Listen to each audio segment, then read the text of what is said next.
Hola a todos, ¿qué tal? El día de hoy les traigo el análisis pormenorizado de este libro para ver si ustedes se lo quieren comprar, que pues resulta ser completamente recomendable, La Sociedad de la Nieve de Pablo Bierzi.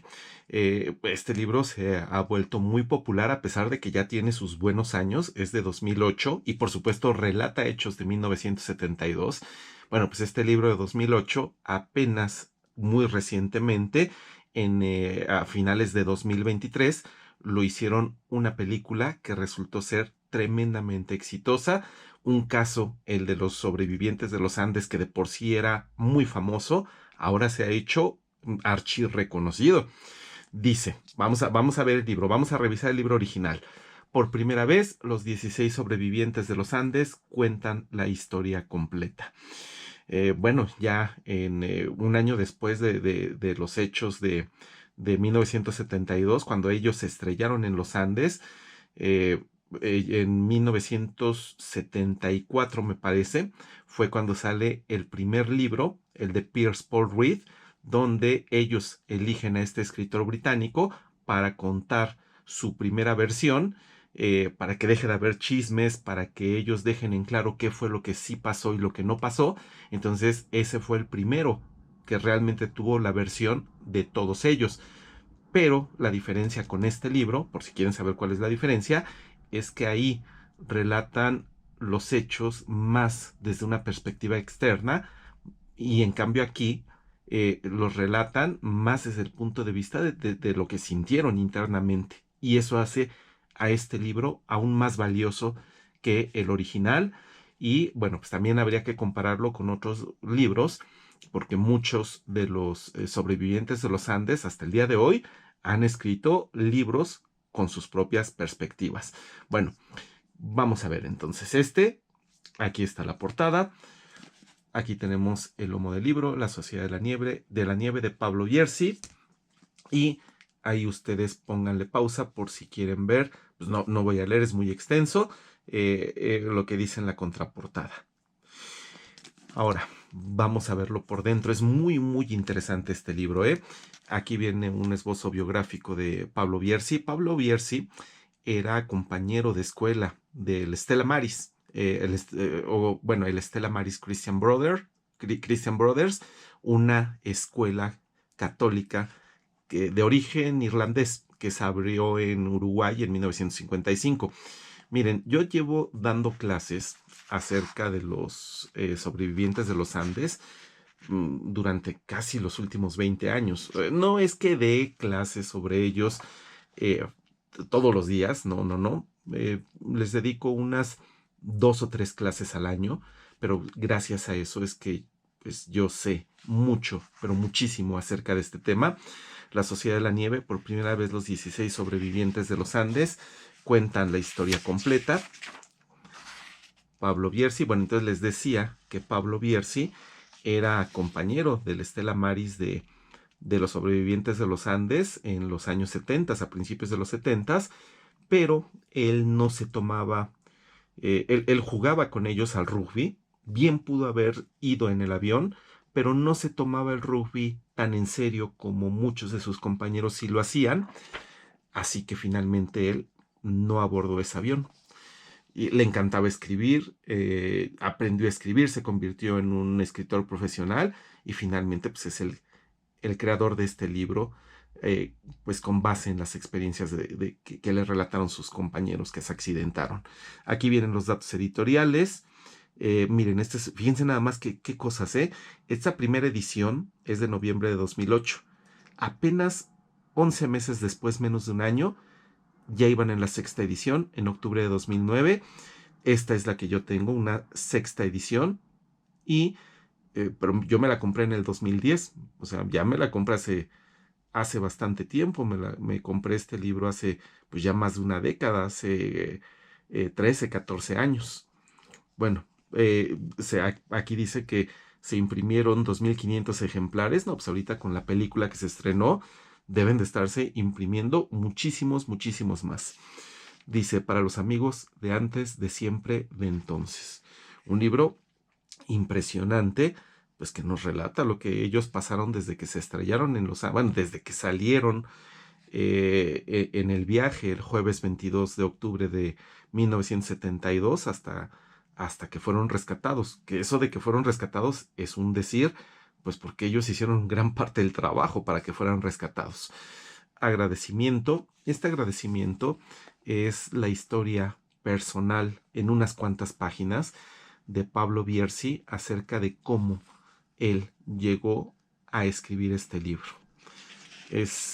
Todo es muy, muy personal en estos relatos.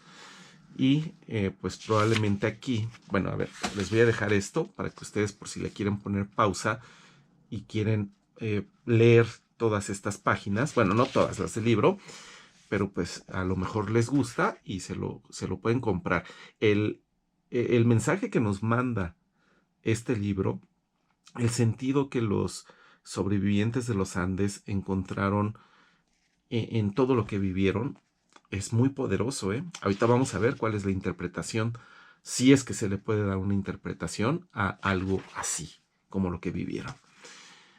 Bueno, aquí está, por ejemplo, parte del relato de Pablo Bierzi, de cómo él siempre tuvo, pues desde el principio, la inquietud de escribir acerca de lo que ellos habían vivido. Lo que pasa es que hay algunos de ellos que pues se abrieron bastante pues, a relatar lo que pasó, se convirtieron en oradores, escribieron libros, pero hubo otros de los sobrevivientes de los Andes que nunca quisieron realmente hablar acerca de lo que vivieron ahí. Entonces Pablo Bierzi nos dice que él, con la perspectiva de escribir este libro, La Sociedad de la Nieve, comenzó pues explorando la posibilidad de que por fin quisieran dar su versión, empezando por los más, pues por los que más evadían, por los que menos querían hablar, y el más difícil de ellos era Pedro Algorta, uno de los 16 sobrevivientes finales. Entonces, pues, para probar suerte, Pablo Bierzi le mandó un correo a Pedro Algorta. Si lo convencía a él, pues probablemente convencería también a todos los demás.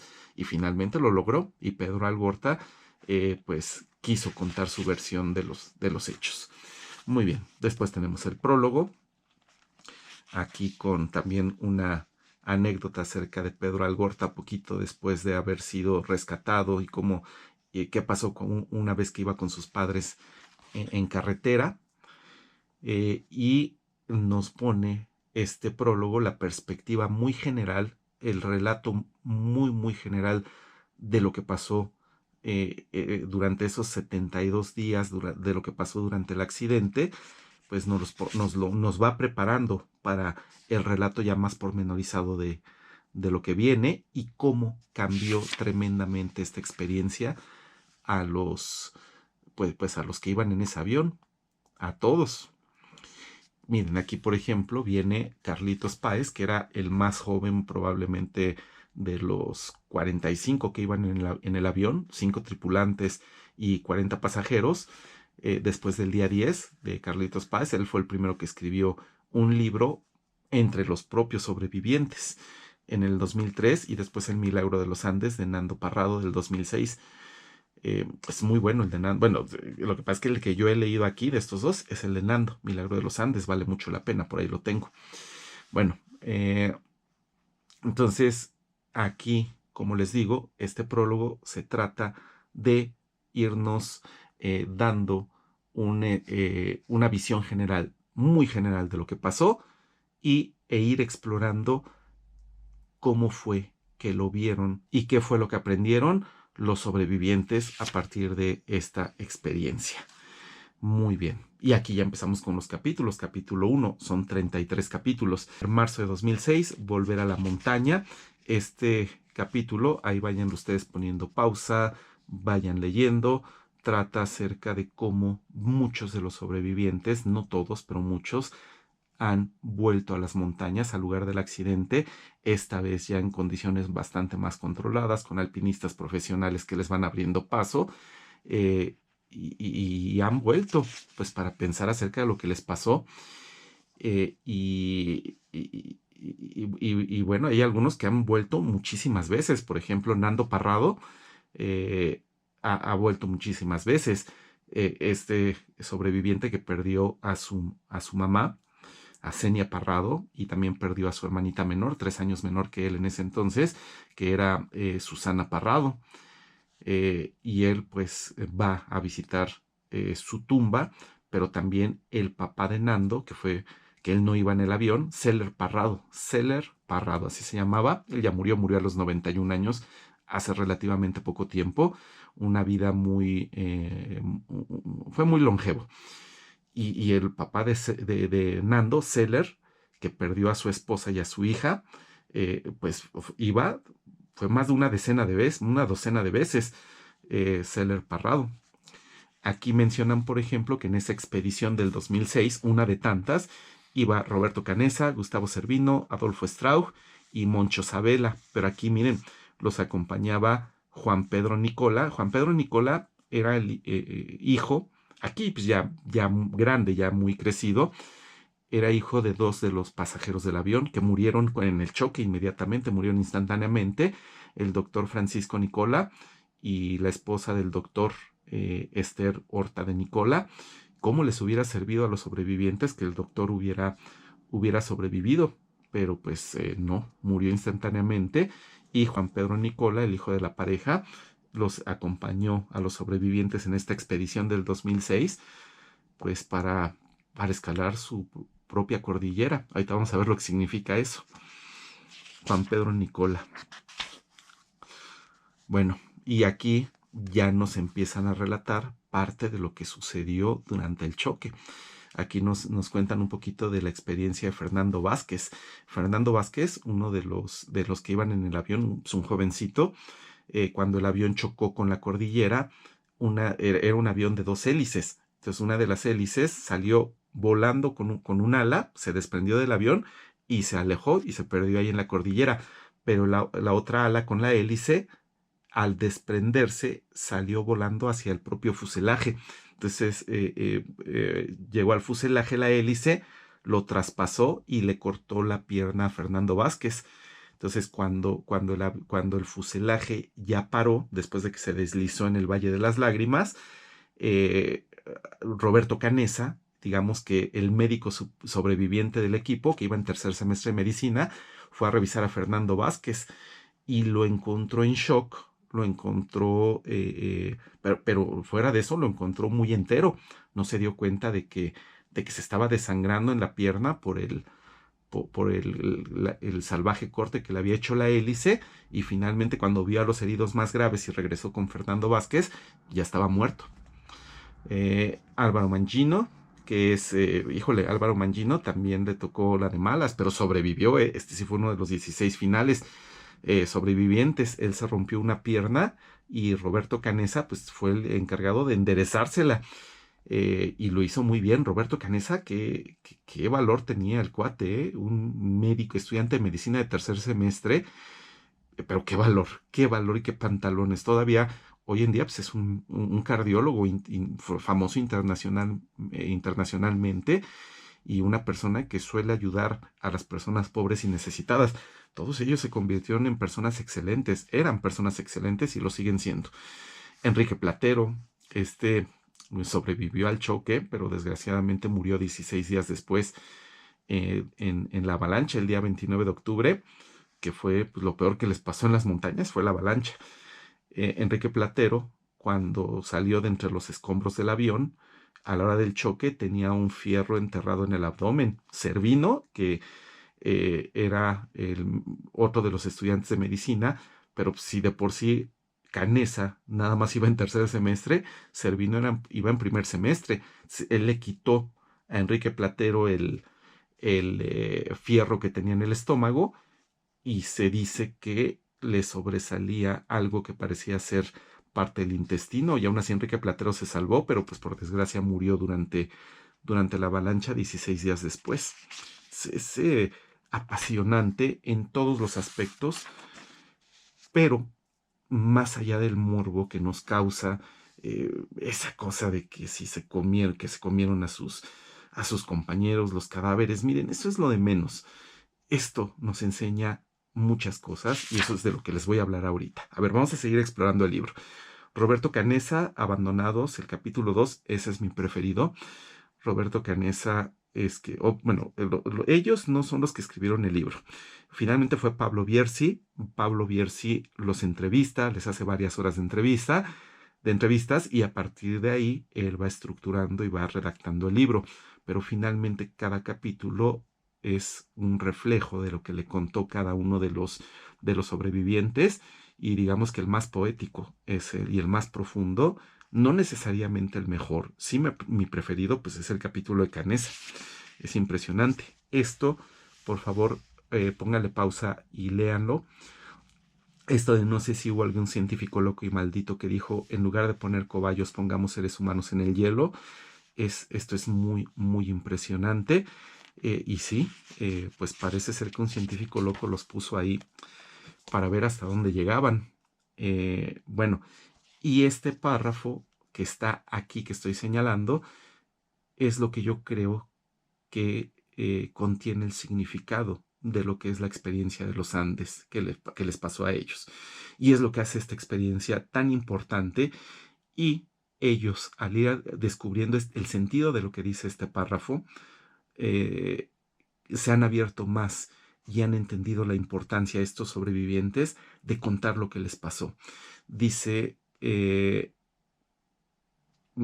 no puede, Canessa, no puedo imaginarme pobreza ni humillación mayor que la que vivimos en la montaña. Y la humillación se refiere al momento de empezar a comer los cadáveres de sus amigos. Híjole, es bien feo, ¿eh? Canessa dice, pues, ¿qué hicimos para merecer eso? Pero regresamos de la muerte y aquí estamos. Pregunten, nos dicen a nosotros los lectores, pregunten que les contamos. Aquí está la clave. Hay muchos que hoy están escalando sus cordilleras, y nosotros podemos prestarles los zapatos que nos ayudaron a salir de la emboscada. O sea, lo que nos está diciendo Canessa es que nosotros, todos los seres humanos, vivimos una vida difícil, algunos más, algunos menos, pero todos tenemos nuestras cordilleras, todos tenemos nuestros problemas, y todos estamos tentados a quedarnos en ese fuselaje, aislados, en no poder salir de ahí, en morir ahí, presos de la desesperación, presos de la desesperanza. Pero ellos pudieron salir de una situación imposible, pudieron salir de una situación improbable, eh, a través de ciertas claves, a través de la solidaridad, a través del trabajo colaborativo, a través del amor entre ellos, un amor completamente desinteresado, acerca de el cariño por sus familias, de no querer que sus familias sufrieran, pensando que ellos estaban muertos cuando no lo estaban. Entonces su objetivo era salir de ahí. ¿Y por qué queríamos salir de ahí? Porque amamos a nuestras familias y no podemos causarles el dolor de que nuestras familias piensen que sus hijos, que sus hermanos, que ellos estaban muertos cuando no lo estaban. Tenían que salir, reconfortar a sus familias y contar sus historias. Y ellos escalaron esa montaña, esa emboscada, la pudieron superar, esa trampa mortal, pudieron salir de ahí. Y si ellos pudieron salir cuando llegaron a lo más bajo, a lo más humillante, a la desesperación más absoluta, entonces nosotros, los que estamos del otro lado, que estamos también en nuestras propias cordilleras atrapados, también podemos salir de ahí.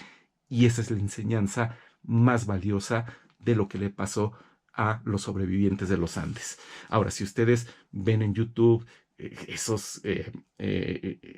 esos videos tan desagradables donde la miniatura tiene, ellos se comieron a sus compañeros, ellos se volvieron caníbales, etcétera, etcétera, esas cosas tan basadas en el morbo, no, si las quieren ver, véanlas, pero yo les aseguro que alguien que quiera ser tan alarmista, que quiera explotar el morbo de una manera tan baja, tan deleznable, no vale la pena que vean esos videos. Este es el verdadero mensaje, eso creo yo al menos. Es un mensaje muy profundo, muy humano, algo que nos sirve a todos, y no vale la pena que nos rebajemos a darle clics y a darle ingresos por publicidad a videos que de entrada, si lo que hacen es ponderar primero, darle importancia al hecho del canibalismo, es que la persona que hizo ese video o no tiene escrúpulos o no entiende ni lo más remotamente posible lo que significa el milagro de los Andes. Muy bien, mire, de hecho aquí lo dice, estábamos abandonados por la sociedad, pero sin embargo nuestras familias, con un empecinamiento irracional, nos buscaban. Eh, bueno, pues vamos, eh, vamos a seguir y bueno, pues vean qué tipo de mensajes tienen. Cualquier trozo, eso es lo que parte de lo que aprendieron, cualquier trozo de pan viejo es infinitamente mejor que lo que teníamos que comer en la montaña. El colchón más duro y roñoso es muchísimo más mullido que el piso de metal roto y abollado de un fuselaje congelado. Y si tengo esos elementos, soy una persona rica. Tengo lo necesario para vivir y el resto depende de mí, porque en cualquier momento se te cae el avión y entonces te das cuenta de todo lo que tenías y lo que perdiste. Un filósofo, Roberto Canessa, aunque es un doctor, pero es un filósofo.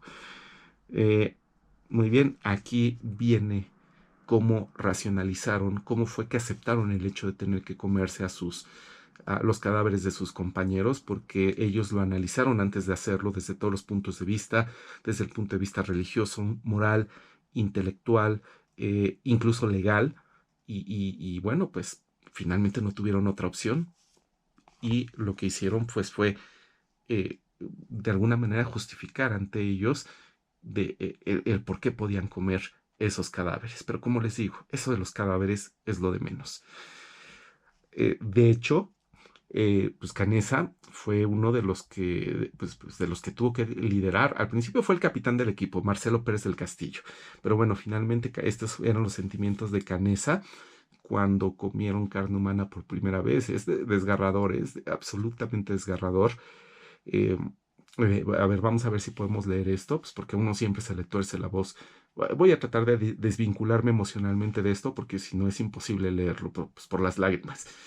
En ese momento me sentí la persona más miserable del mundo cuando empezó a cortar la carne de los cadáveres y empezaron a comerla.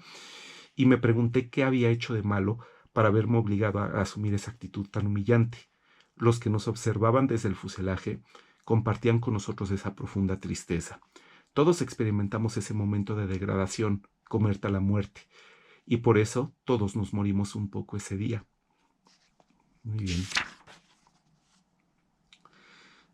Aquí, pues lo que les pasó en la avalancha, miren, ellos, todo el mundo coincide, todos los sobrevivientes coinciden en el que el segundo peor día que vivieron fue el primer día, cuando los agarró la noche casi luego, muy poco tiempo después de que tuvieron el accidente, no tuvieron tiempo de prepararse para la noche, ni iban preparados, incluso aunque hubieran tenido algo de tiempo, y esa noche fue de locura, fue una cosa horrible, fue casi el infierno, pero el infierno fue otra de las noches, el día 16, cuando quedaron sepultados por la avalancha. Dicen que eso es lo peor que les ha pasado en toda la vida.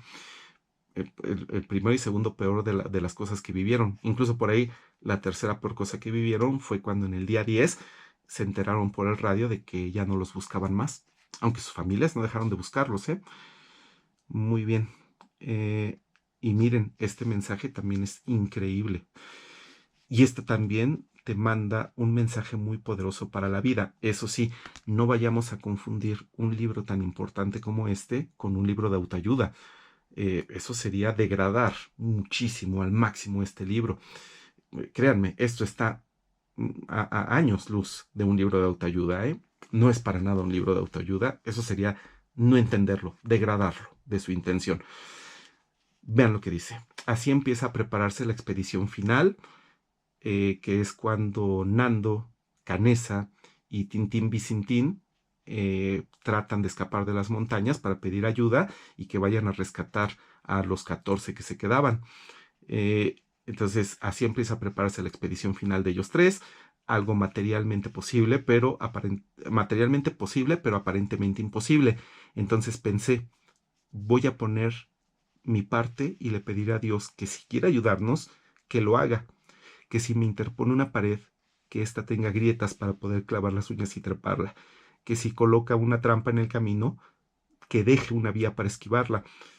Eso es algo que muchos sabios, muchas personas sabias se han dado cuenta. hay un libro de Stephen King, perdón que mencione Stephen King, pero tiene una cita que se relaciona mucho con esto. En el libro de Apocalipsis, sobre un virus que devasta la Tierra y quedan muy pocos sobrevivientes, eh, digamos que la representante de Dios en la Tierra es Madre Abigail, que tiene 108 años de edad, y en una parte del libro ella tiene que caminar muchísimo. Entonces piensa lo conveniente que sería que Dios de alguna manera la transportara mágicamente de un lado a otro para que no tuviera que caminar tanto a los 108 años, que es algo que ella no sabe si va a poder ser capaz de hacer, y de repente piensa en lo ridículo que es su pensamiento y ella dice una clave tremenda, un pensamiento muy profundo, dice, Dios no envía taxis, te da te envía fortaleza. Y eso es exactamente lo que te está diciendo Canessa aquí. O sea, desde este punto de vista, Dios no te evita los malos tragos, te da la fortaleza para superarlos. Y eso es bien importante. Independientemente si crees o no crees. O sea, en ese caso puedes manejar la palabra Dios de una manera metafórica. Puedes decir la vida, el destino, la naturaleza, lo que tú quieras. Muy bien. Y entonces aquí continúa su relato Canessa y resalta cómo la voluntad de Nando él era puro instinto, Nando era pura voluntad, lo tenían que refrenar porque Nando estaba obsesionado con salir de ahí, porque lo que él quería era llegar con su papá, con Seller, Parrado, y decirle lo que pasó y decirle que no había perdido a toda su familia. Pero pues era una voluntad irrefrenable y en el fuselaje los sobrevivientes tuvieron que convencerlo de que no era el momento de salir. Todavía el invierno había quedado atrás por relativamente pocos días, estaban todavía en la primavera, tenían que esperar. Sí, si no, Fernando hubiera muerto en el viaje, ¿eh? Afortunadamente los supieron refrenar. Sergio Catalán, que pues, es el arriero que finalmente los salvó. Y esto es también bastante... bueno, aquí nos estamos deteniendo mucho en este capítulo, porque pues, es muy expresivo. Y aquí viene cómo ellos cambiaron su manera de ser de manera tremenda.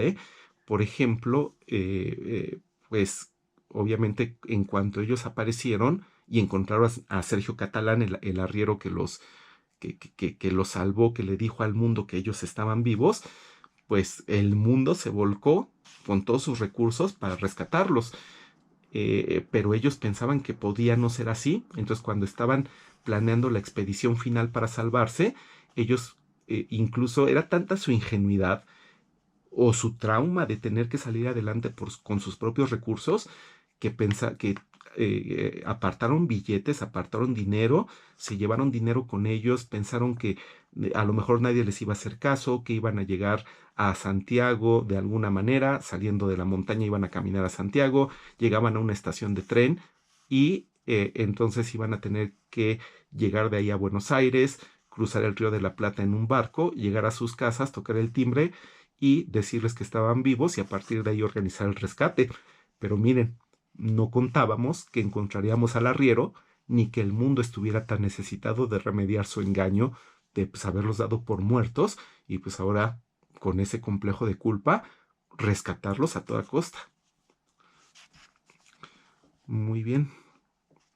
Todo este capítulo de Canessa es soberbio, es soberbio.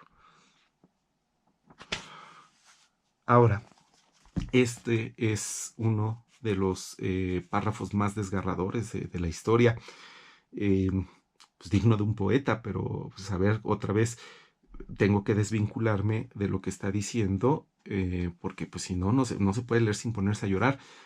Es desgarrador, de una vez les digo. Bueno, vamos a ver, pero pues es muy importante que se los lea en este momento. Volver a la montaña, como en la expedición que hizo en 2006, pues para regresar y darle significado a esto, dice, volver a la montaña es como regresar a los 19 años. Observo desde esta altura todo lo que me ha tocado vivir y me da tanta pena que hoy no podamos volver juntos, que ellos no hayan podido cumplir su destino, que hayan quedado atrapados tan precozmente en esta emboscada. Entonces me parece que lo que ellos no pudieron hacer, nosotros intentamos que se siga cumpliendo.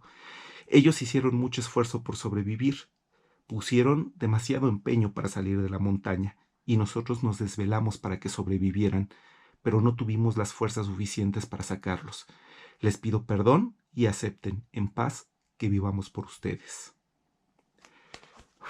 Bueno, ahora vámonos con el capítulo 3. Ya, miren, van alternando en los 33 capítulos la experiencia, el relato de cada uno de los sobrevivientes con otro capítulo que nos da el relato ya más pormenorizado de lo que fue pasando. Entonces, experiencia de un sobreviviente, relato de lo que pasó. Experiencia de un sobreviviente, relato de lo que pasó. Y así se van alternando los capítulos. Por ejemplo, aquí nos habla de cómo Gustavo Cervino, uno de los jugadores de rugby y uno de los médicos de estudiantes de medicina de primer semestre, él tuvo una premonición muy poderosa de que el avión se iba a caer, de que iba a haber un accidente. Y dice Cervino que cuando ya se iba a subir al avión, él se puso a platicar brevemente con la esposa del doctor Francisco Nicola, con Esther Horta de Nicola, para que de alguna manera para que le dijera ese sentimiento, ese presentimiento que tenía del accidente y que ella lo tranquilizara. Pero la esposa del doctor le dijo que ella pensaba lo mismo, que ella también pensaba que iba a haber un accidente, y por ahí otro de los sobrevivientes en un capítulo posterior les dice que él también tuvo un poderoso sentimiento de que algo malo iba a pasar y de que, pero no tuvo la fuerza para no subirse al avión. Es increíble, pero pues así fue. Bueno, aquí nos habla Cervino de que venía sentado muy cerca de Carlos Valeta. Yo creo que, miren, de todas las muertes de los 45 que venían en el avión, pues la de Carlos Valeta y la de Arturo Nogueira son las dos muertes que más me han impresionado. Carlos Valeta, cuando el avión se venía deslizando como un trineo antes de chocar con ese montículo de nieve y detenerse el fuselaje destrozado y que se soltaran todos los asientos, el asiento de Carlos Valeta se soltó y salió por el agujero del fuselaje. Nada más que bueno, como ya no cayó de las alturas, sino que nada más se deslizó en la nieve, Carlos Valeta sobrevivió. eh, y después lo encontraron que venía tambaleándose, probablemente en estado de shock, muriéndose de frío, venía a lo lejos y de repente desapareció. Pues lo que pasa es que en una de esas grietas que están escondidas debajo de la nieve, pero que finalmente si las pisas te vas al fondo, pues Carlos Valeta pisó una de esas grietas y se fue 15, 20 metros hacia abajo y ahí murió solo y de frío, del golpe. Híjole, pues así fueron las cosas. Y es tan terrible que Carlos Valeta haya muerto de esa manera. Bueno, esa muerte, por cierto, no se refleja en la película que se estrenó recientemente. Ay, bueno, ok. Y pues aquí viene finalmente el relato. El accidente, miren, todo esto tiene una lógica. Por ejemplo, ellos viajaron de Uruguay a Chile el jueves 12 de octubre de 1972, porque el 12 de octubre pues, es un día feriado, la conmemoración del descubrimiento de América. Entonces se iban a tomar de puente el viernes 13 y con más el fin de semana iban a ser 4 días en Chile.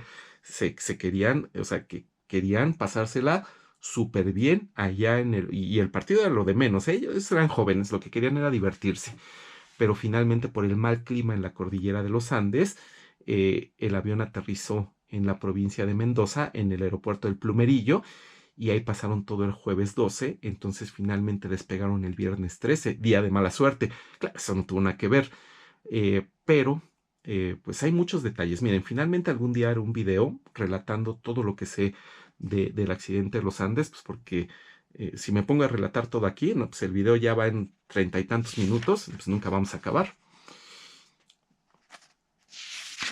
Carlos Valeta, y aquí está el piloto y el copiloto. Lo que pasó, el piloto Julio Ferradas murió en el choque, pero el copiloto Dante Lagurara, me sé de memoria todos los nombres, él quedó muy mal herido con con una herida verdaderamente extrema. El fémur se le salió de la pierna y le atravesó el abdomen y pues estaba ahí agonizante, con las ventanas rotas del avión, pues entraba el frío, estaban a 10 grados bajo cero, pues porque todavía estaba el sol en ese momento. Bueno, es un decir, era de día, pero en la noche parece que cayeron a 30 grados bajo cero, entonces el copiloto, perdón, no resistió estar casi a la intemperie en esas condiciones. Y qué bueno que murió porque sus heridas eran gravísimas. Bueno, Coche Inciarte, José Luis Inciarte, la cuenta regresiva. Bueno, pues aquí él nos cuenta su perspectiva. Y nos cuenta cómo ellos estaban, los que se quedaron en el fuselaje, estaban muy esperanzados a que tuviera éxito la expedición final del día 62 de Nando, Vicintín y Canesa. Y aquí esta frase es impresionante. Miren, ellos decían cuando vieron que se fueron, pues conforme pasaban los días y los días y los días, sin saber de ellos, sin saber del rescate, pues las esperanzas de los del fuselaje se iban apagando. Y lo que decía Coche Inciarte es, por más que sus almas fueran inquebrantables, pues la de los 3 valientes expedicionarios, por más que sus almas fueran inquebrantables, sus cuerpos eran falibles y se estaban agotando. ¿Ok? Pero pues finalmente tuvieron éxito, increíblemente tuvieron éxito. En la expedición final solo la continuaron Canesa y Nando. Vicintín se tuvo que regresar por cuestiones estratégicas. Y les funcionó, ¿eh? Les funcionó.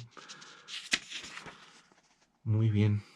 Y pues aquí está cómo llegaron los helicópteros el 22 de diciembre de 1972, un par de días antes de Nochebuena y antes de Navidad. Increíble, pues fue el día más feliz de sus vidas. Que por fin los fueran a rescatar. Bueno, pues aquí está el relato de Coche Inciarte, cómo los rescataron y pues qué fue lo que vino después de eso. Bueno, pues aquí está aquí está el relato de Coche Inciarte y después regresamos con el relato general. Aquí empezamos, por ejemplo, con Eduardo Strauch. Bueno, todos lo conocen como Eduardo Strauch. Su papá era alemán, entonces la pronunciación correcta, yo siempre tuve esa duda, porque la pronunciación correcta es Strauch, pero pues en Latinoamérica el idioma alemán no es un idioma que se hable mucho, entonces todos lo conocen, pues para ellos es Eduardo Strauch. Incluso él mismo pues, se presenta como Eduardo Strauch, pero cuando tiene la oportunidad de aclararlo, dice, bueno, pues la pronunciación correcta es Strauch, pues nadie me dice así. Entonces, Eduardo Strauch, vamos a decirle como él, pues como él. Y esta es una historia bien impresionante, la de Tito Régules. Tito Régules se salvó de milagro de ir en el avión. Lo que pasa es que, pues como les digo que ellos eran jóvenes y lo que querían era divertirse, antes del jueves 12, el miércoles, o sea, un día antes, pues muchos de ellos estuvieron de fiesta, se desvelaron, se hospedaron en un hotel, algunos de ellos, y pues Tito Régules, cuando regresó agotado a su cuarto de hotel, se equivocó y apagó el despertador. En vez de ponerlo, lo apagó, entonces no se despertó y perdió el avión. Tito Régules, y su lugar lo tomó una persona completamente ajena al vuelo, la señora Mariani, Graciela Mariani, muy desafortunada. La señora Mariani, su hija se iba a casar en Chile al día siguiente, entonces esperanzada por poder salir antes, porque su vuelo salía en la tarde, el jueves 12. Entonces, el jueves 12, pero en la mera mañana, fue a ver si en ese vuelo de la Fuerza Aérea Uruguaya, que estaba siendo alquilado por el equipo de rugby del Stella Maris, pues fue a ver si sobraba algún lugar y pues ella pensó que se había sacado la lotería. Como Tito Régules no lo podían localizar, le vendieron el boleto y así fue que el destino de Tito Régules fue cambiado por el destino de Graciela Mariani. Se dice aquí, dormirse salvó a Tito Régules, pero curiosamente dormirse también lo mató, porque exactamente 20 años después, aquí dice en verano de 1993, se quedó dormido mientras manejaba y se mató en un accidente automovilístico. Tito Régules. Muy bien. Bueno, y les decía, Eduardo Strauch tenía 3 primos, ¿eh? Estaba, déjenme pasarle, ok, bueno, era Eduardo Strauch, Adolfo Strauch, Eduardo Strauch Urioste, También estaba Adolfo Strauch Urioste. Curiosamente no eran hermanos, lo que pasa es que eran primos por parte de papá y mamá. Eh, ahí se casaron entre primos. Bueno, aquí serían de Monterrey, pero pues ahí así lo hicieron. Y tenían otros dos primos, que era Daniel Fernández Strauch, y otro que era Daniel Shaw Urioste. De ellos el único que no sobrevivió fue Daniel Shaw. Daniel Shaw fue de los que cuando se desprendió la cola del avión durante el accidente, él fue uno de los 5 que salió volando.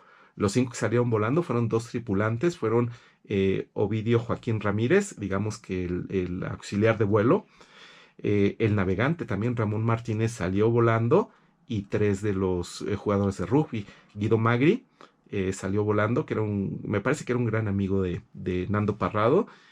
Daniel Shaw también salió, y Gastón Costemale. Fueron los 5 que se mataron de esa manera. Después Daniel Fernández nos relata la perspectiva de lo que le pasó, y así cada uno va pues contando las cosas que fueron sintiendo por dentro, pues porque las que sintieron por fuera, esas ya las contaron en otras ocasiones.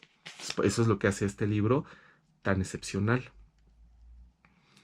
Y pues cómo les marcó la vida ese viaje, y cómo le encontraron sentido.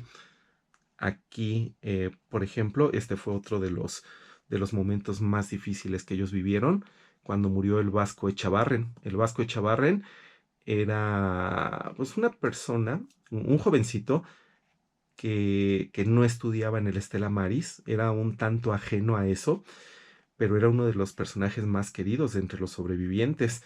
Él tenía el músculo de la pantorrilla, se le desprendió en el accidente, se lo volvieron a poner, no podía caminar, se la pasaba en una hamaca, y todos los días cuando amanecía, él decía algo así como: yo me llamo Rafael Echavarren, le decían el Vasco, y prometo que voy a salir de aquí. Entonces era el que peor estaba en ciertos aspectos, pero su voluntad era inquebrantable, pues, pero como dijeron aquí hace rato, su voluntad era inquebrantable, pero su cuerpo no lo era. Y terminó muriendo, y eso les pegó muchísimo. Y después, días después, vino la muerte de Numa Turcati, y eso fue lo que ya convenció a Canessa de que ya tenían que salir, pues porque era el que se negaba a salir hasta que no viniera un poco más de calor. Y salieron en el momento justo, ese Numa Turcati, que tan excepcional fue, y tan excepcionales fueron todos ellos. Bueno, hice una pequeñita pausa para mejorar un poco la luz que nos está dando aquí. Espero que las partes hasta ahorita el video sí se note bien. Bueno, aquí nos relatan una cosa increíble, pues todo lo que les pasó fue increíble.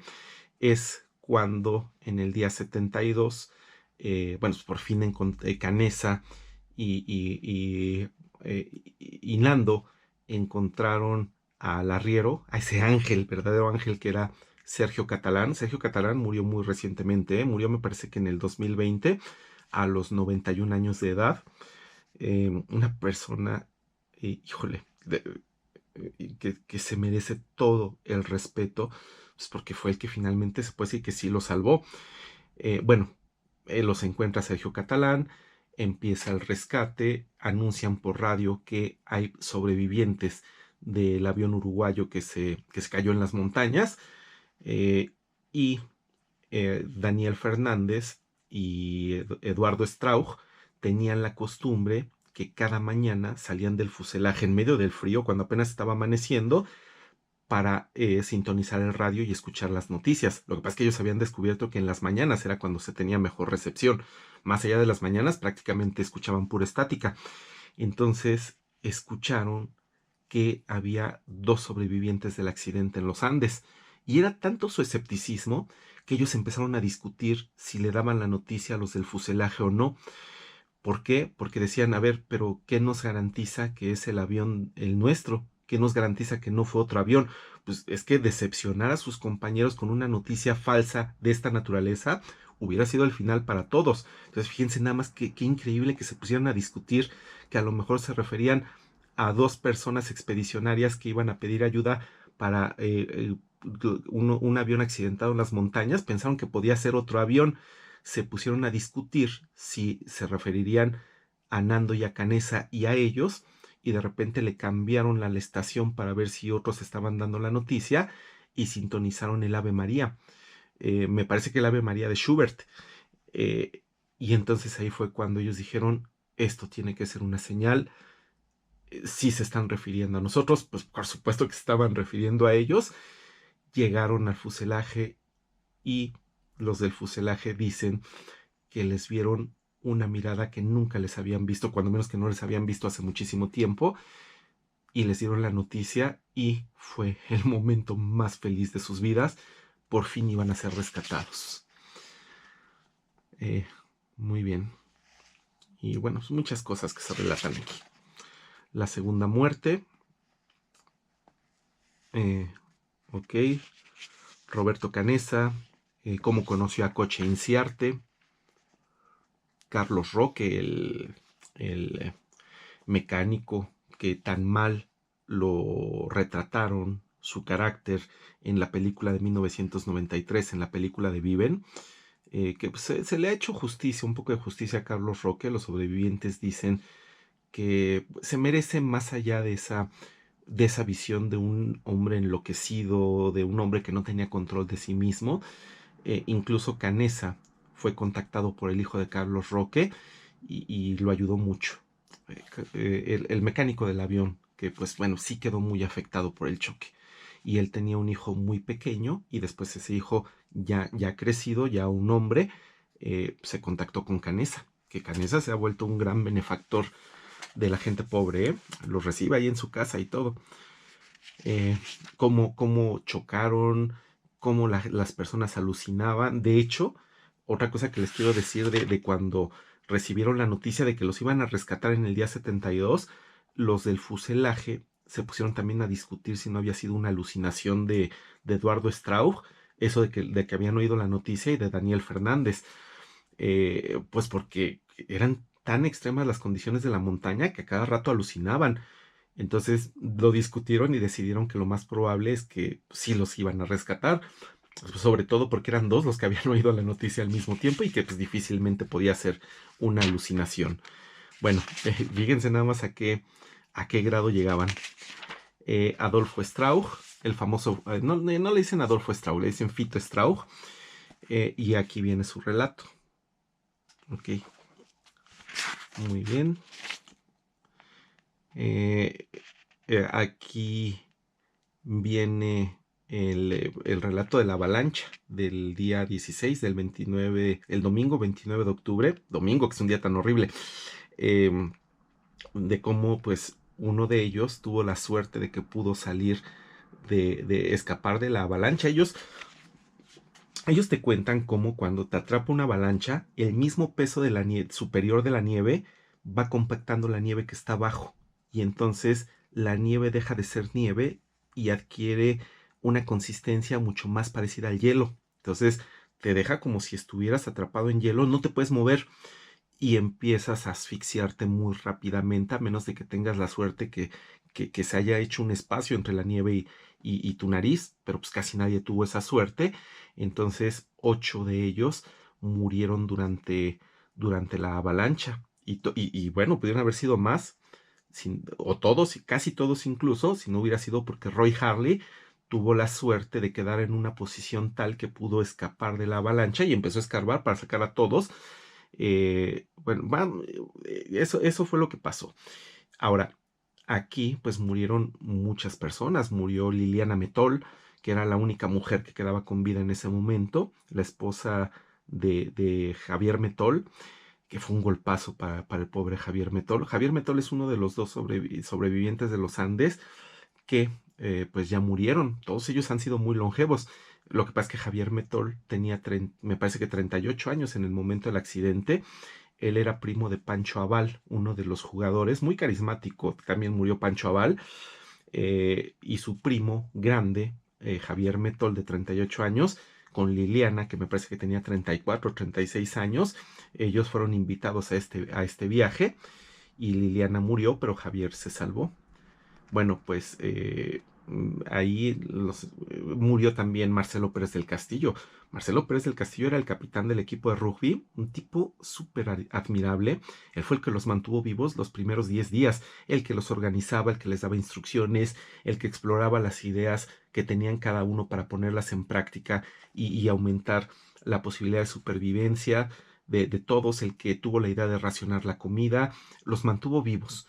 Pero finalmente Marcelo se derrumbó el día 10 cuando que ese día 10 fue el tercero peor de los que tuvieron. O sea, el peor fue el de la avalancha, el segundo peor el primer día cuando todo era un caos durante la noche y el tercero peor cuando se dieron cuenta de que pues, ya no los iban a buscar porque pensaban que estaban muertos. Entonces Marcelo se derrumbó, ya no se pudo levantar de eso y 6 días después, durante la avalancha, pues fue uno de los que murió y pues varios más. Por ejemplo, Enrique Platero también murió, el que tenía enterrado el fierro en el abdomen y que finalmente sobrevivió, pero pues hasta este día murieron 8. El Carlos Roque, el mecánico, también murió ese día. Muy bien, pues aquí está el relato de esos días infernales pues 3 días pasaron debajo de la nieve y fue algo horripilante, verdaderamente horripilante, lo peor por lo que tuvieron que pasar, de hecho lo peor que todos vivieron durante su vida. Y aquí viene cómo pues organizaron expediciones para tratar de salir de ahí, para ver si podían encontrar maletas con provisiones que estuvieran regadas en los alrededores. Después quisieron arreglar el radio del avión y fueron a buscar las baterías, tuvieron que buscar la cola del avión, finalmente la encontraron en el lugar menos esperado, porque salió volando, cuando se desprendió del avión, la cola salió volando, no siguiendo la inercia del avión, sino salió volando hacia un lado. Y encontrarla no estaba tan difícil, ya sabiendo para dónde se fue. El sol se oculta deprisa. Bien, aquí está mencionado Marcelo Pérez del Castillo, Liliana Metol, y que bueno, pues Javier Metol trató de rescatarla, pero fue imposible, pues porque Javier también estaba atrapado. Y aquí viene pues las provisiones, todo lo que tenían los primeros días, que pues no tenían gran cosa. Aquí vienen mencionados los 4 que estaban muy mal. El Vasco Echavarren, que tenía desprendida la pantorrilla, finalmente él ya no se movía para nada, lo tenían en una hamaca en el fondo del avión, junto con Arturo Nogueira, que era el pateador del equipo y se le fracturaron las 2 piernas. Eh, Pancho Delgado, que se fracturó la cadera, y Álvaro Mangino, que se rompió una pierna y que pues nada más que Pancho Delgado y Álvaro Mangino sí se podían mover un poquito más que Chavarren y Arturo Nogueira. Arturo Mangino, de hecho, pues, él nos cuenta en la parte de aquí cómo le hizo para moverse, cómo se las ingenió y tenía un sistema para poder moverse. Bueno, finalmente aquí Pancho Delgado y Álvaro Mangino sobrevivieron y el Vasco Chavarren y Arturo Nogueira, pues no lo hicieron. Muy bien, aquí está el relato, ustedes véanlo, ustedes júzguenlo.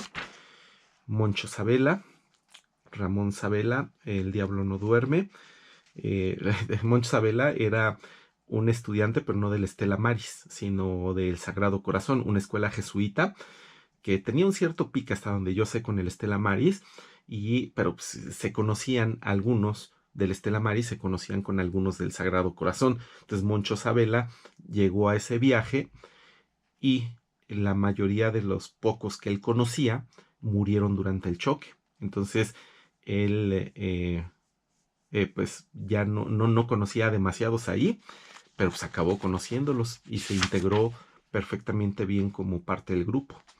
Ahí viene pues el relato de él desde el punto de vista de un extraño en la primera noche y cómo discutió con ellos y les decía, creo que sí, no me estoy confundiendo, pero es que luego confundo a Moncho Sabela con Álvaro Mangino, pero creo que Moncho Sabela era el que les decía, pues porque todo el mundo gritaba, se lamentaba la primera noche. La primera noche fue de locura, fue casi el infierno. Y les decía, ya cállense, maricas del Stella Maris, hasta que Servino, que le reconoció la voz, creo que le dijo, Moncho, ya cállate que te van a matar. Bueno, pues nadie lo iba a matar, pero sí se cayó, se cerró la boca Moncho Sabela. Estaba junto a junto a la señora Mariani, le sostuvo la mano un buen rato para reconfortarla en lo que se pudiera. Muy bien, aquí cuando llegaron los rescatistas, Sergio Díaz, miren, aquí incluso tengo los nombres, aquí sí los estoy leyendo, todo me lo sé de memoria, incluso sin leerlo.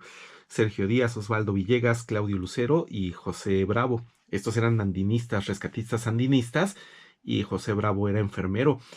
Y quedaron impresionados porque llegaron 2 helicópteros el 22 de diciembre para rescatarlos y se llevaron a varios, pero como 8 de ellos, de los sobrevivientes, se tuvieron que quedar en el fuselaje hasta el día siguiente, pero pues ya con un estado anímico completamente diferente, optimista. Pero los rescatistas se quedaron impresionados de lo que vieron. Incluso armaron bueno, les dieron de comer, les dieron todo lo que necesitaban y armaron una tienda de campaña afuera, y muy escépticos, asustados, probablemente pensando de que se los iban a comer, que los iban a matar, se quedaron fuera del horror del fuselaje en la tienda de campaña, y el único que se atrevió a estar con ellos en el fuselaje fue este extraordinario hombre, Sergio Díaz. Pero esa experiencia, o sea, convivió con ellos, les enseñó un poema de José Martí, eh, les hizo muy llevadera la última noche, pero después Sergio Díaz empezó a tener problemas mentales, empezó a tener pesadillas terribles, e hizo lo que no debe hacerse: quedarse con ese trauma por dentro y no compartirlo. Entonces, pues murió muy poco tiempo después. Maricruz relata lo que le pasó a Sergio Díaz. Maricruz era hija de Sergio Díaz, y relata pues, lo que pasó con su papá. Espero no estar confundiendo los nombres, ¿eh? Sí, me parece que sí era Sergio, sí es Sergio Díaz. De hecho, por aquí incluso debe de venir parte de ese relato. Ok, bueno, pues ahí está. Salto al vacío.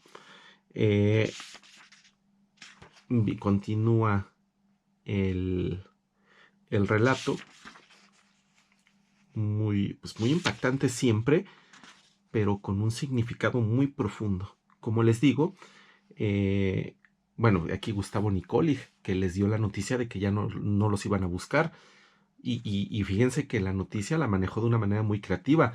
No llegó llorando y les dijo a todos los del fuselaje: ¿saben qué? El día 10 ya no nos van a buscar, estamos perdidos, todos nos vamos a morir. No, les dijo: pues a ver, les tengo una buena y una mala. La mala es que ya no nos van a buscar. La buena es que, sabiendo que ya no nos van a buscar, tenemos que empezar a hacer algo para rescatarnos a nosotros mismos. Gustavo Nicoli murió en la avalancha. Muy bien. Bueno, pues aquí está Álvaro Mangino. Y cómo se arrastraba su sistema, pues porque acuérdense que él es el que se había roto una pierna. Bueno, pero pues ya creo que ya les di hasta ahorita una buena idea de lo que significa este libro, y ya podemos irnos un poquito más rápido. Los que vieron demasiado, el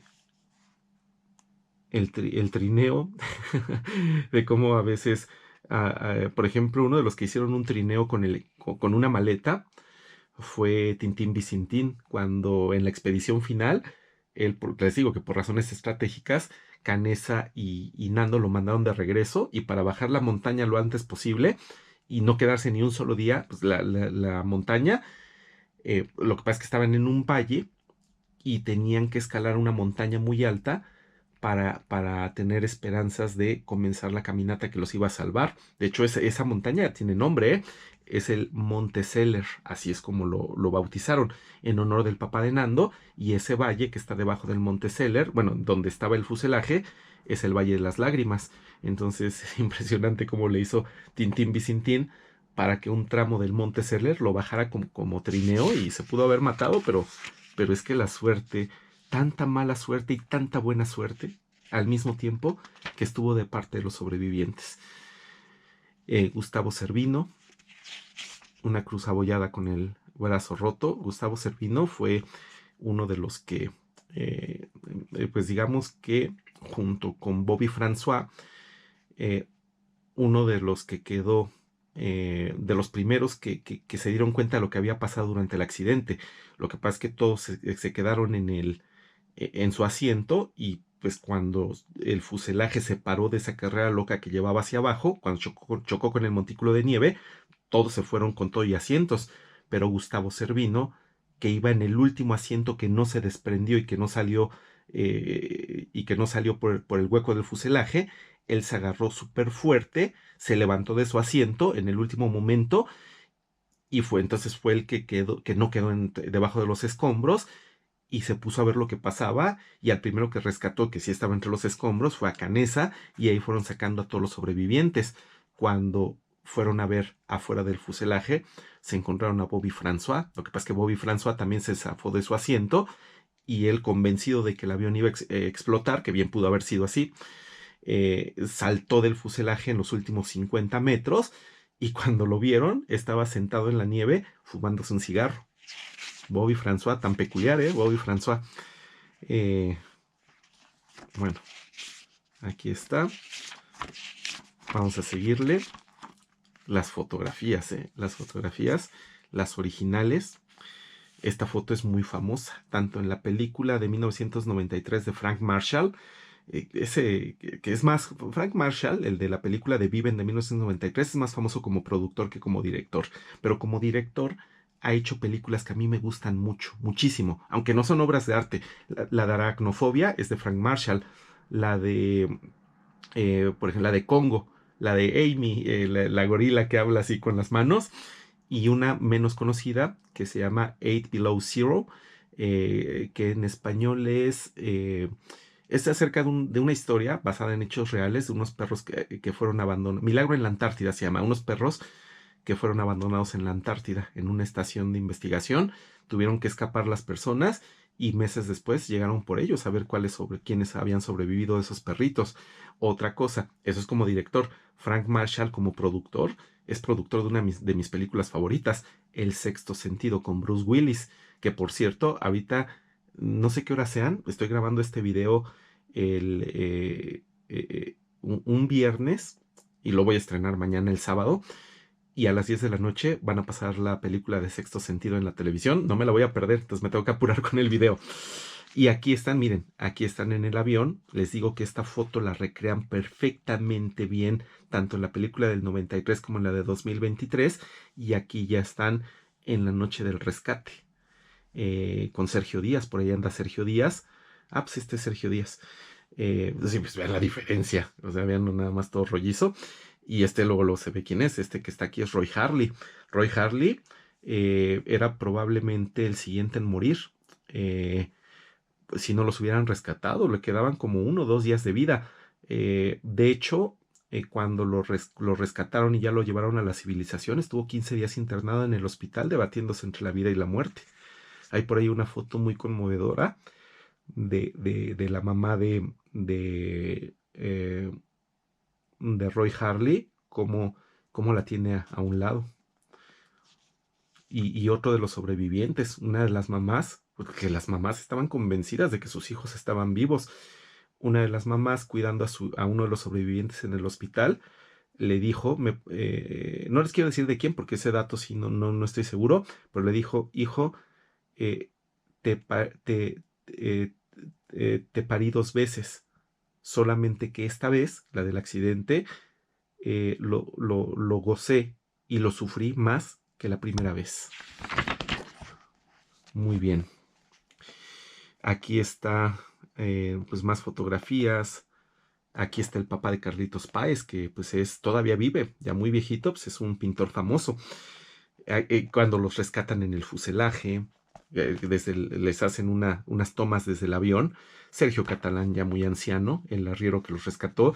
La famosa histórica carta que escribió Nando, porque, a ver, fíjense nada más, cuando Nando y Canesa contactan a Sergio Catalán, hay un río muy caudaloso que los separa y ni siquiera se entiende lo que se gritan unos a los otros. De Sergio Catalán, que era de una inteligencia notable, amarra un papel y un lápiz a una piedra, se las lanza y Nando le escribe quiénes son, que son los sobrevivientes de los Andes. Literalmente, a ver, más o menos me acuerdo lo que dice la carta. Dice algo así como, vengo de un avión que cayó en las montañas, soy uruguayo, llevamos 10 días caminando, tengo un amigo herido arriba, en el avión quedaron 14 personas heridas, eh, algo así como, tenemos que salir rápido de aquí, pero no sabemos cómo, eh, no tenemos comida, estamos débiles, cuándo nos van a buscar arriba, no, no podemos, por favor, no podemos ni caminar, ¿dónde estamos? Casi, casi les recité la carta de memoria, pues porque casi me la sé de memoria, y pues ya el arriero les dijo, a ver, ahí quédense, o sea, se intercambiaron la piedra una y otra vez, y les dijo, ahí quédense, una persona va a estar con ustedes, y Sergio Catalán dejó a sus animales, pues porque era un arriero, estaba cuidando a su ganado, y tuvo que ir en caballo y después en camión horas, horas y más horas hasta encontrar a los militares que iban a organizar el rescate. Mira, miren esta fotografía. Sergio Catalán, híjole, es que Sergio Catalán, aparte de los sobrevivientes de los Andes, es una figura como un ángel, ¿eh? Sergio Catalán no hizo otra cosa que no fuera admirable. Sergio Catalán. Muy bien. Y aquí están pues más fotografías. Aquí está Canesa. Que de hecho cuando los sobrevivientes van llegando, me parece que cuando llegan Canesa y Nando, de repente ven que llega el mar de reporteros y ellos estaban genuinamente sorprendidos y dijeron, ¿qué está pasando aquí? ¿Qué sucede? ¿Pasó un terremoto? Y un reportero les contestó, sí, el terremoto son ustedes. Y bueno, pues aquí los están entrevistando. Estas entrevistas todavía sobreviven, ¿eh? En YouTube, aquí mismo en YouTube se pueden ver. Álvaro Mangino, junto a los médicos que lo asistieron, pues ya hay con la pierna ya más o menos soldada. Moncho Sabela, Adolfo Strauch, Gustavo Cervino, y la conferencia de prensa que dieron el 28 de diciembre de 1972.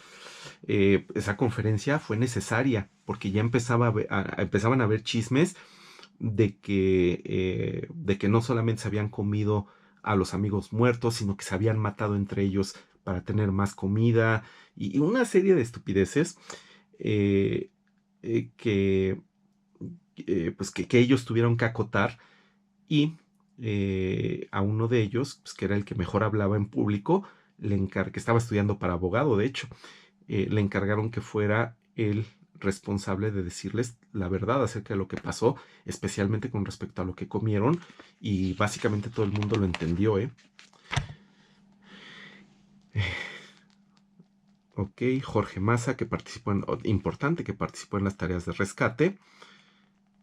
Pancho Delgado, es el que les digo que hizo, explicó la parte más difícil, y ellos de vuelta en la montaña, en la cruz de hierro que marca pues el lugar donde están los restos de sus compañeros y que les van a rendir respeto de vez en cuando, con un epitafio conmovedor. Ese epitafio dice, cerca, oh Dios, de ti. Aquí está Adolfo Strauch y Canesa con sus hijas. La tercera muerte. Y pues todo lo que Javier Metol, mis charlas con Liliana. Es que qué conmovedor es esto, ¿eh? Lo que pasa es que cuando Liliana muere en la avalancha, pues Javier Metol queda devastado, se queda con el cadáver de Liliana los siguientes 3 días, pues porque no había de otra, estaban atrapados en el fuselaje, había una tormenta, tenían que quitar la nieve y fue el infierno. Y ahí se quedó con Liliana y entonces Javier Metol ahí adquirió una feroz determinación por salir de ese lugar con vida y explicarle a sus hijos, que eran 4 hijos más o menos pequeños, pues lo que había pasado con su mamá. Entonces miren, esto es muy conmovedor. Cuando regresé a Montevideo tras la montaña que nos mató y después nos revivió, yo soñaba con ver a mis hijos y ellos soñaban con verme a mí. Para mis hijos yo estaba muerto porque mi familia y la de Liliana les habían dicho, Papá y mamá están en el cielo. Ahora papá volvía del cielo, pero mami no. Los mayores me dieron un abrazo y un beso mientras yo temblaba, sus hijos mayores. Cuando alzo a la más chiquita, de 3 años, y la pongo contra mi rostro, como yo tenía una barba muy larga que todavía no me había afeitado, me dijo, ¿qué te pusiste? Y yo le respondo, es la barba que me creció. Su segunda pregunta fue, ¿y mami? Entonces le dije, mami era tan buena que Dios la precisaba. Tú mira para arriba y háblale, porque Dios le da permiso para que te conteste. Ella miró hacia el cielo, entonces le agregué, siempre que tú la precises, háblale que ella te va a responder. Liliana falleció en la avalancha. Sí, de hecho ella estaba platicando con Nando y Javier Metol estaba del otro lado del fuselaje, no del otro lado, enfrente de ella. Era muy peculiar, o sea, uno dormía con la cabeza para un lado y justo del otro lado, enfrentito, el otro dormía con la cabeza para el otro lado. Pues era la única manera en que cabían y así se iban alternando. Liliana estaba platicando con Nando y Nando le estaba platicando a Liliana que él quería fundar una familia, pero pues que ya no iba a poder si morían ahí. Y ya cuando empezaban a dormitar, pues porque dormir no era posible en esas condiciones de tanto frío, fue cuando llegó la avalancha. Esta parte también es increíblemente desgarradora. Dice, eh, pues porque nadie, o sea, él no se podía mover y le pasaban por encima a la parte donde estaba Liliana enterrada en la avalancha y le compactaban más el hielo. Entonces dice Javier Metol, en ese preciso instante me transformé para toda mi vida. En ese infierno tan demencial, en ese deambular de zombies en la oscuridad, pues porque dice aquí, donde desenterrábamos a uno vivo y otro muerto, sentí que yo tenía una misión, que era llevar ese amor que albergaba en mi pecho, el de esa mujer que ahora abrigaba en mis brazos y que no había podido salvar, para traérselo a mis hijos. Y en eso no podía fallar. Y aquí se refiere a ella en primera persona. Y en eso no podía fallar. Fallarte, mi amor, tus cabellos helados a los que les quitaba esa nieve maldita. Por eso sabía que no me podía morir. Yo tenía un encargo demasiado apremiante, llevar a mis hijos la emoción de tenerla en mis brazos.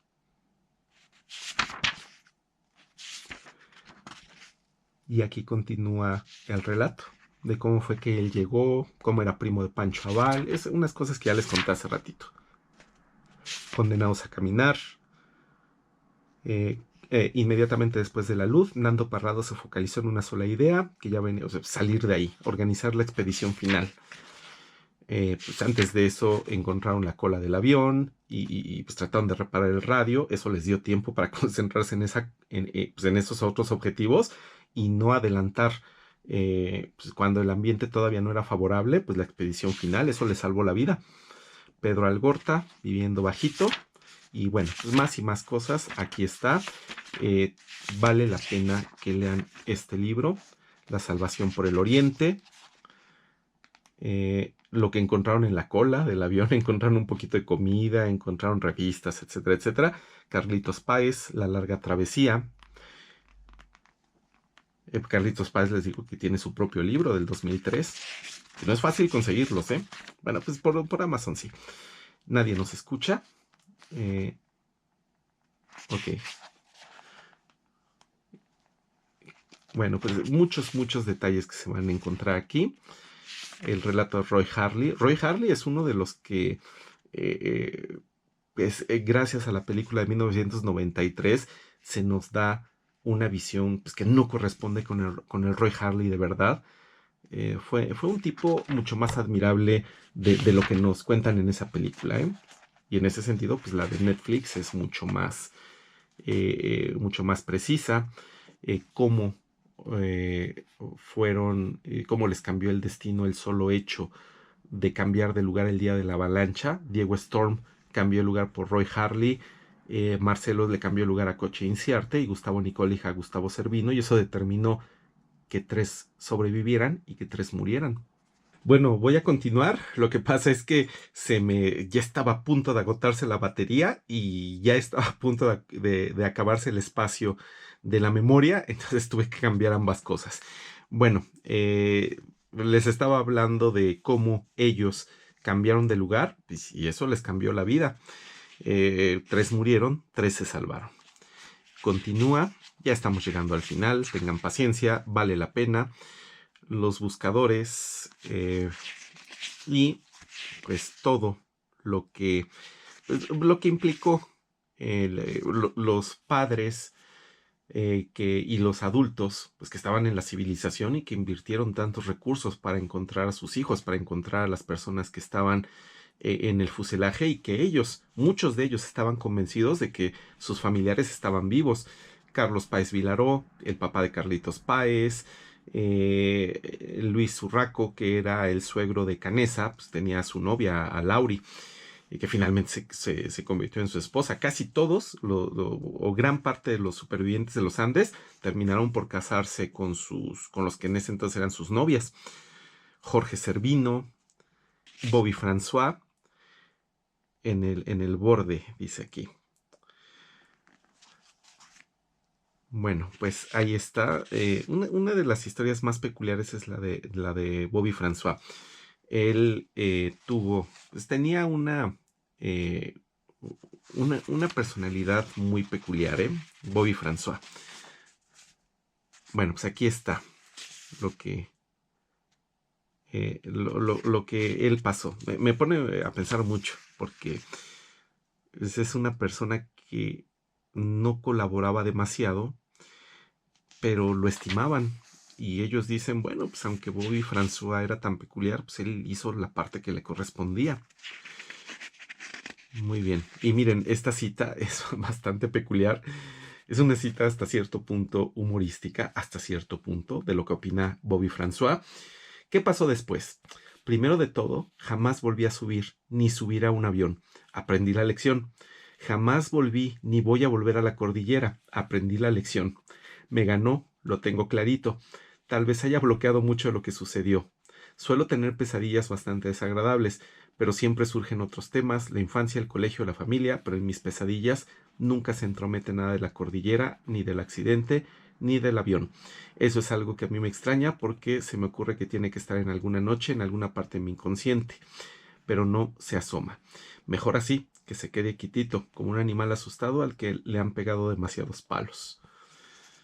Bueno, y ahí dice que pues, era evidente que padeció una aguda depresión en los Andes. El papá de Bobby François era médico. Después viene el abismo que escalamos. El 11 de diciembre, pues falleció Numa Turcati. Todos los sobrevivientes de los Andes están de acuerdo en que Numa Turcati fue uno de los que lo dio todo, que no se guardó nada para él mismo. Todos los sobrevivientes dicen que pues, esa fue la diferencia entre sobrevivir y morir. Tenían que guardarse, aunque fuera algo, para ellos mismos, y así poder regresar y ver a sus familias. Numa Turcati era demasiado bueno, y él no se guardó nada, lo dio todo. Terminó por morir, pero terminó por salvarlos, porque eso fue lo que determinó a Canessa de que ya era el momento de salir en la expedición. Fue Nando, me parece, el que no estoy seguro, creo que fue Nando el que le dijo la noticia a Canessa, o fue alguien más. Y Canessa dijo, nos vamos mañana. Y efectivamente el 12 de diciembre se fueron, con las bendiciones de todos y con las esperanzas de todos. Bueno, pues ahí están. Cómo van escalando, Tintín Bicintín, Amigos por la Eternidad. Por la eternidad, y fue el tercero de la expedición final. Roberto Canessa, que era, digamos, la inteligencia, la estrategia. Estaba Nando, que era la voluntad destilada, pura, inquebrantable. Y Tintín Bicintín, que era el colaborador, el que no discutía, el que Canessa y Nando decían, esto se tiene que hacer, y Bicintín, pues esto es lo que se hace. Era el que se sacrificaba, el que cargó más peso en su mochila, y pues el que se sacrificó para que ellos estuvieran frescos y pudieran continuar con la expedición. Y fue una tercia perfecta para poder salvar la vida. Vengo de un avión que cayó en las montañas, sábado 16 de diciembre. bueno, pues ahí como, digamos que el detalle de la expedición final, cómo ellos escalan el Monte Seller, y fue un golpe tremendo, porque lo que esperaban al escalar el Monte Seller era pues ver los verdes valles de Chile, pero solo veían más y más cordilleras cubiertas por nieve. Canesa, con esa vista tan aguda que tenía, dijo, es que yo veo por ahí un posible camino, por allá se fueron y por allá se salvaron, pero tuvieron la disyuntiva de regresar al fuselaje. Y Nando no quiso. Nando le dijo a Canesa, pues yo me voy, yo me voy, prefiero morirme intentándolo que morirme en el fuselaje. Y, pues Canesa pues decidió que continuarían con esta aventura y tuvieron éxito. De hecho, aquí está la parte de Sergio Catalán y aquí está la traducción de la carta. Bueno, vengo un avión que cayó en las montañas, ya se los dije hace ratito. Soy uruguayo, hace 10 días que estamos caminando. Tengo un amigo herido arriba, Canesa. Lo que pasa es que tenía disentería. En el avión quedan 14 personas heridas. Tenemos que salir rápido de aquí. No sabemos cómo. No tenemos comida. Estamos débiles. ¿Cuándo nos van a buscar arriba? Por favor, no podemos ni caminar. ¿Dónde estamos? Y Sergio Catalán, pues, lo salvó. Pancho Delgado, volar con las alas congeladas.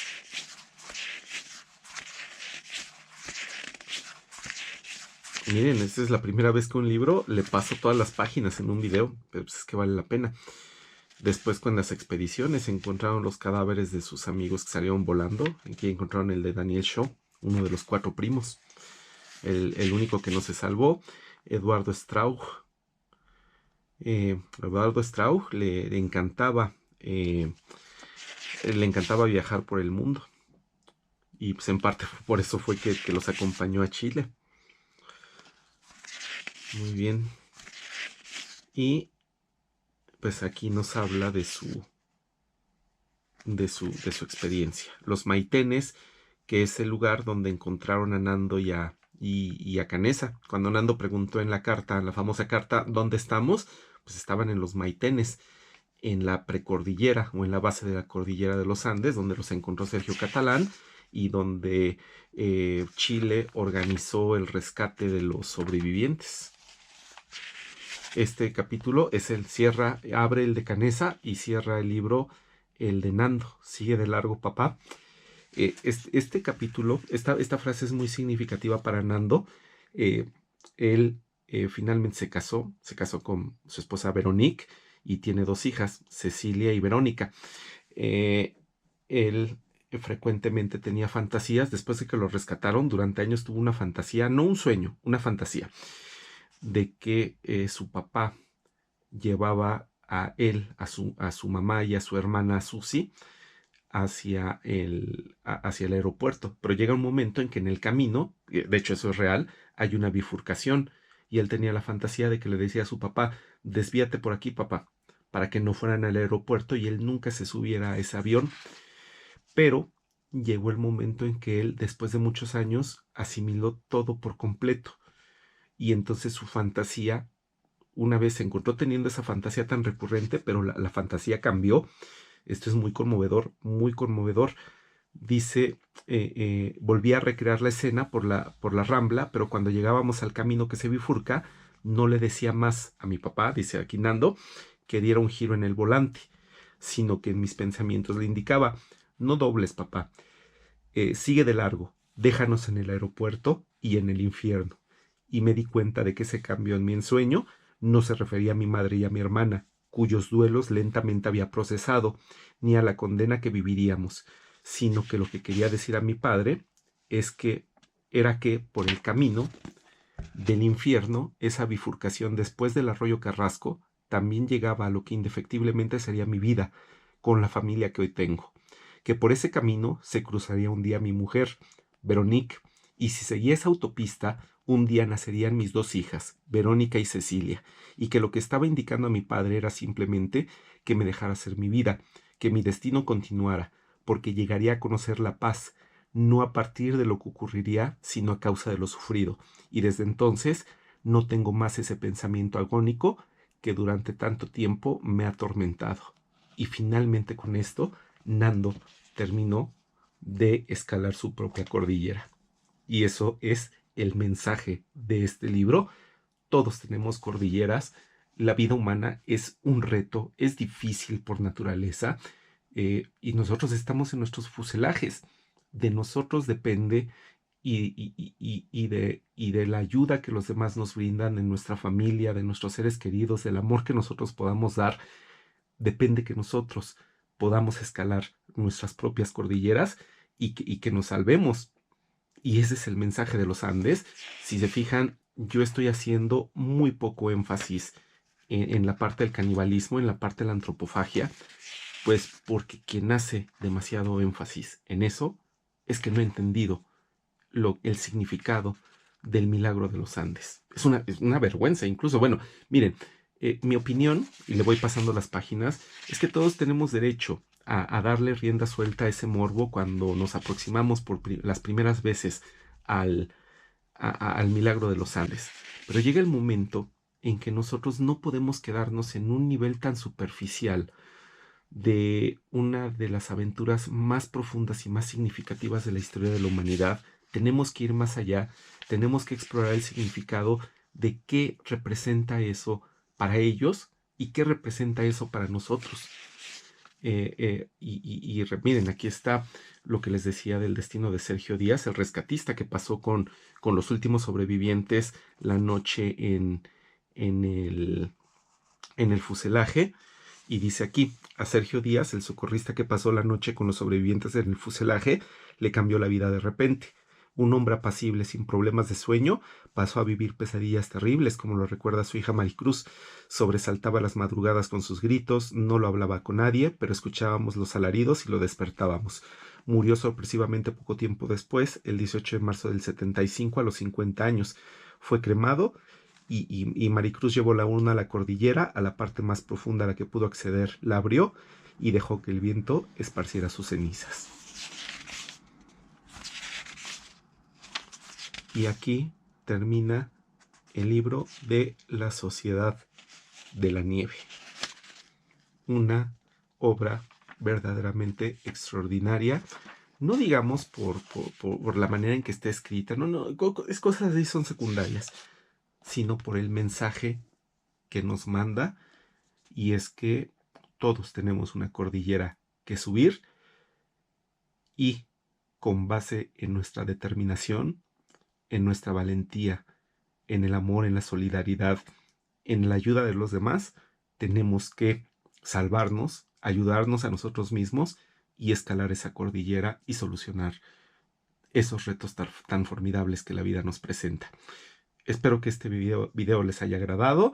Es el primer video de una serie de muchos que voy a hacer de los sobrevivientes de los Andes. El próximo será el del libro de Nando Parrado, el de Milagro en los Andes, y probablemente termine siendo un video con el relato continuo desde lo que yo me sé de todo lo que por lo que pasaron ellos, sin perder esa perspectiva de qué es lo que nos enseña esta experiencia.